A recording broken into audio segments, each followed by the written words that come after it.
Good morning, my name is Stephen O'Malley and I am the Chief Executive of Civic Engineers. Our cities at the moment are experiencing an urban renaissance, and Manchester in particular has this phenomenal amount of growth and development concentrated in the city centre.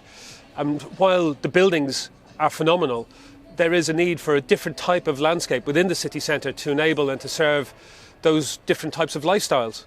And at the moment, while our infrastructure is predominantly been designed and delivered around having a car at the centre of that, what we're now talking about is actually lifestyles that are accessing services and amenities that are on their doorstep and not having to travel so far. And that means we need a different type of urban landscape. In addition to that, the climate's changed.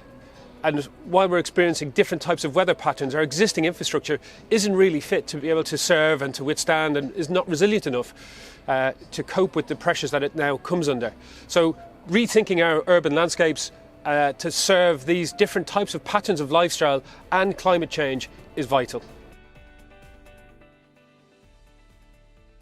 Systems thinking and the difference it makes is quite considerable. I mean, what we're talking about here is a layering together or an integration, a holistic coming together of a whole series of different networks. So for example, when we talk about the movement of people and the movement of water, they occupy the same space in our urban centres, and what we need to do is think about them holistically when we're designing these spaces so that the infrastructure and the spaces work more effectively and more efficiently. And then in that way, you increase the likelihood of people wanting to spend time in those spaces, walking and cycling in them, staying, standing, dwelling, socialising in those spaces. So integrated spaces and bringing them together in one single system has a huge amount of additional value.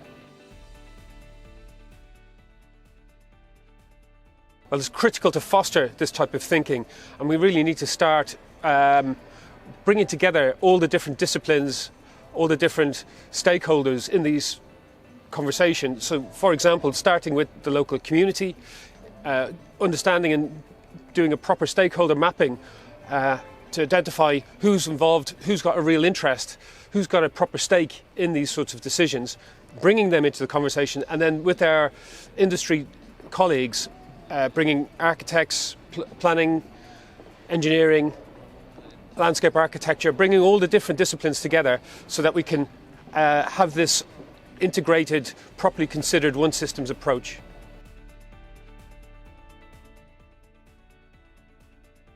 Well, there's quite a multitude of complex interdependent factors that affect the delivery and the rolling out employment of these sorts of techniques, not least of which is starting with funding.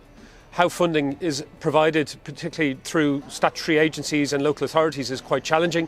It tends to be available for particular specific things rather than wholesale integrated approach. Then we have how our different disciplines and industry colleagues collaborate with each other. At the moment, there's still a degree of siloed thinking, and what we need is a much higher degree of correspondence and working in concert with each other to deliver something that is far more coordinated and delivers much greater results for the people that are affected by these projects. There are some fantastic examples, albeit still relatively compact and in fragments, but large fragments. So for example, Mayfield in Manchester is a really good example, and in that instance it's thinking about the long-term regeneration of this new neighbourhood.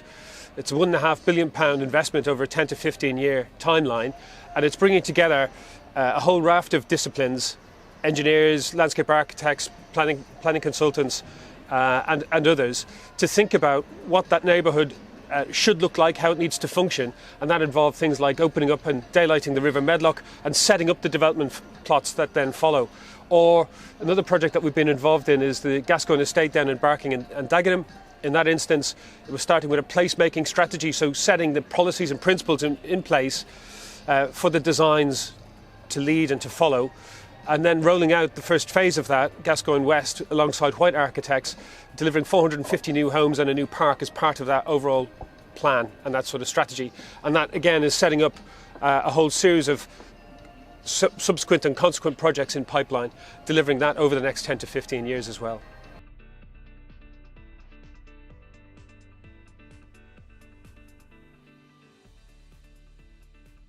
regulation and policy is key.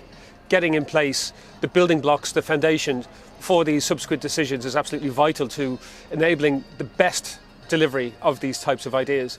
What we're ultimately talking about here is culture change, and culture change does take time, but having a policy framework and having government legislation and regulation in place to support and deliver that enhances or increases the likelihood of it happening and being far more effective.